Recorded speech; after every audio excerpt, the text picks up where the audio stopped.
Hey, what's good, everybody? It's your boy Jay Bavolar, back with another great video here.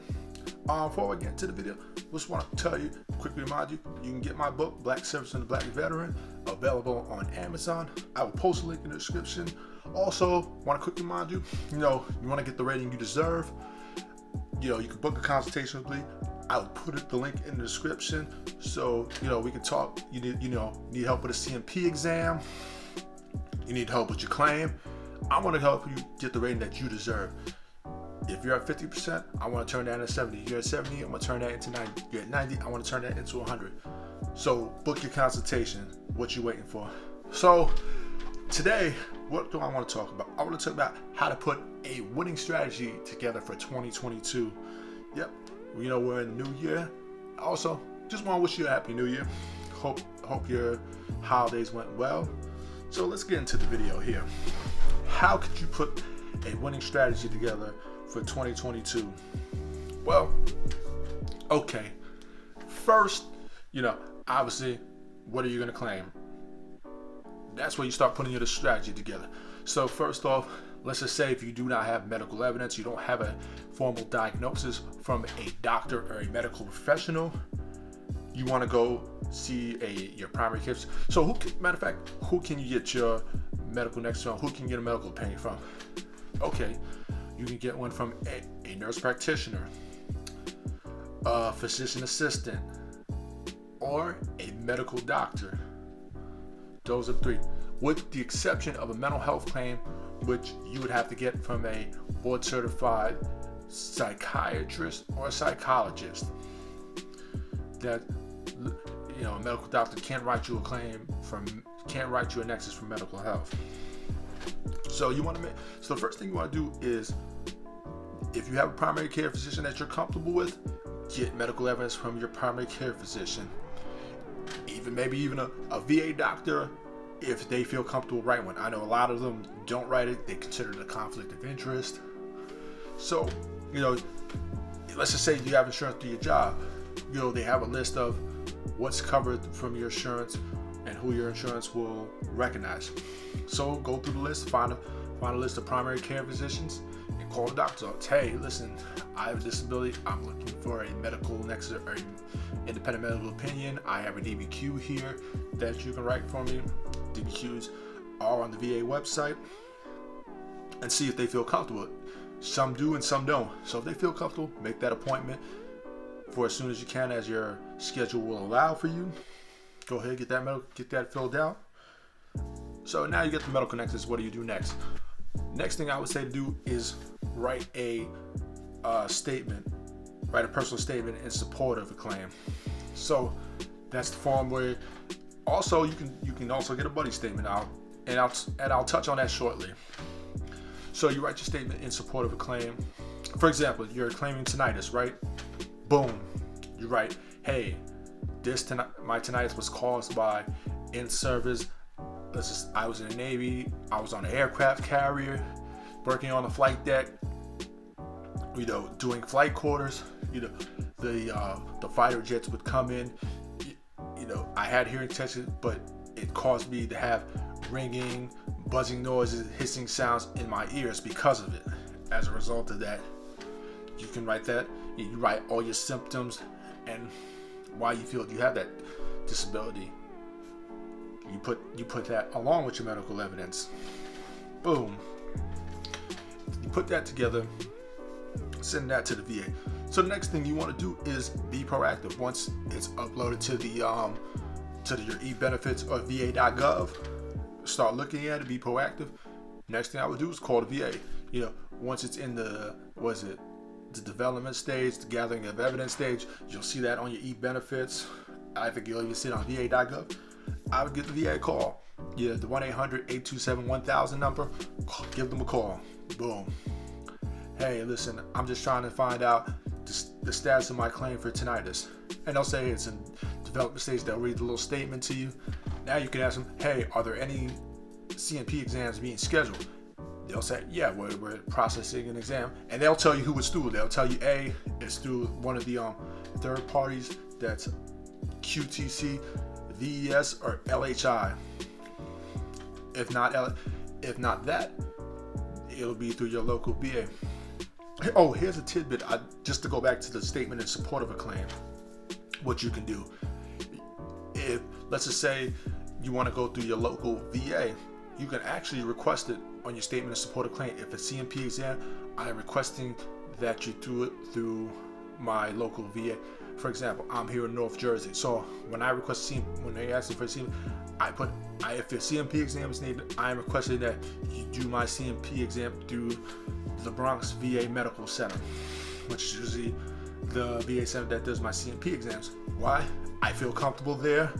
Most of the claims that I put in, I've gotten favorable results. I've been there, I think I've had about 6 or 7 CMP exams, and I've had a 96% success rate. So I'm gonna go to the one that I feel comfortable with and I've had success with.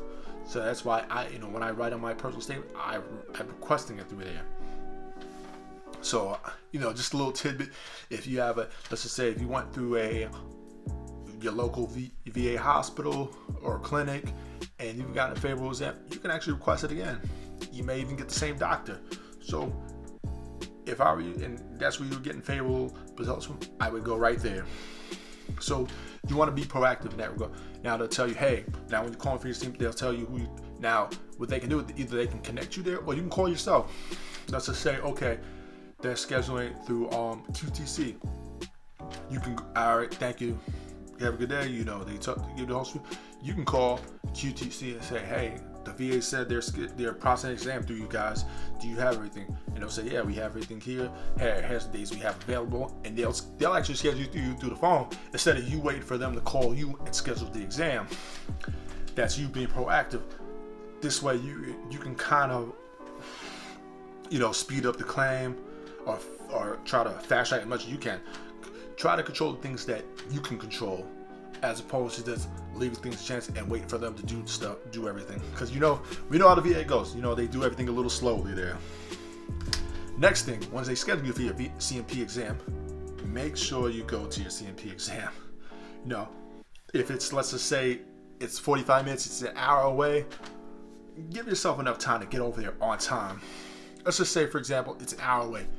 Leave an hour and 45 minutes before the exam. This way you don't leave no room for error. Maybe even 2 hours. Right? Now, let's just say you see the doctor. I would research the doctor. Try to see if you can Google the doctor, research reviews and everything, just so you have an idea of what you're up against. Now, not all the time you're going to see reviews. Not all the time the doctor might show up, but you might not, because they have a license number, so that might show up, So try to research the doctor as much as you can, see if they got good reviews, kind of know what you're up against. Also, let's just say if you're going to a physical location, bring your medical evidence with you. Now, if it's telehealth, I would still have the medical evidence in front of me to make sure that they document everything that's on that nexus statement or DBQ. You want to compare notes. And I asked, I guess, a couple times, hey, I just want to make sure you have this on it because I don't want to leave anything to chance. I told the doctor that a couple of times. They're like, okay, yeah, I have X, Y, and Z on here, just to make sure. Actually, you can ask them if they have, hey, do you have this DBQ from Dr. such and such? Do you have this medical next to that? And they'll say, hey, yeah, I have it. They usually tell you, hey, I have X, Y, and Z. I have this here. I have your medical evidence here. And you want to make sure that they document it. Now, are they always going to document it? Not all the time, right? They may or may not. It's not a guarantee. You won't know until obviously the VA gets the results, right? So the next thing you want to know, okay, after the exam is done, I would call the VA, see if they have the results. I would give it a few days. Now, don't be the guy that checks your e-benefits at va.gov 10 times a day. I've been guilty of that before. Don't be that guy.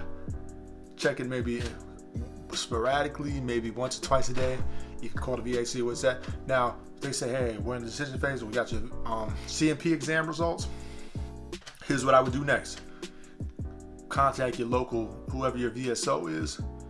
And I'm going to do a separate video about having a good VSO. I think I might have done one already, where a lot of times your VSO has access to the same system that the VA has. So say, hey, call your VSO. Hey, listen, the VA says my CMP exam results are in. I want to know if you can send them. Then they can either send it email, fax, or you can go to the actual physical location and pick it up yourself. If you have a VSO that's not willing to give you the results of the exam and to tell you anything about the exam, yeah, fire them, find you another VSO. Straight up, because that's what I do when I have it, because I want to know what the results of the exam was, if I got a positive opinion or a negative opinion. If I got a positive opinion, I just wait until the VA makes a decision. If I have a negative one, what I do is, okay, now I try to plan my next move.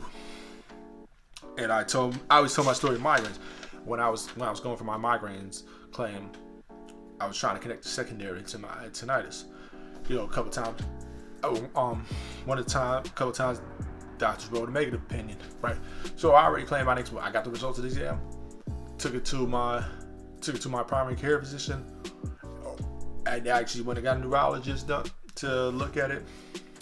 They said, hey, this person does have migraines. Boom. I wait till the results, to the VA makes a decision on my claim. Then what I do is I put another statement of support of the claim. I send the medical evidence that I have, the new medical evidence I got. I put in a supplemental claim. Boom. Send it right back to the VA. Now, sometimes they'll make a decision and approve the claim, or they'll send you to another CNP exam. So, you always got to be proactive. Just because sometimes, you think you have a slam dunk claim, the airtight claim, and it still gets not. There's no such thing as an airtight claim or a slam dunk claim. There's no such thing. At the end of the day, it all falls in the hands of the examiner and the VA. So, just like that's where being proactive comes into play. You always got to think of, like, VA is always thinking, might be a few steps ahead. So you always got to be a step ahead of the VA. That's how you put a winning strategy. If you know that you saw the results, you didn't get a favorable result, hey, you think the next move. Don't get caught up on, damn, I put on this medical, I went to the CNP exam, they still gave me that. Don't think like that. Think, okay, I'm gonna put in more medical and I'm gonna win this claim.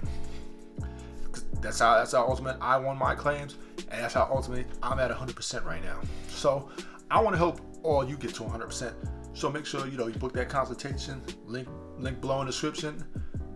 Once again, I want to remind you, buy my book, Black Serviceman, Black Veteran, available on Amazon. Link in the description. And I will talk to you later. And I'll be back with another great video. Peace.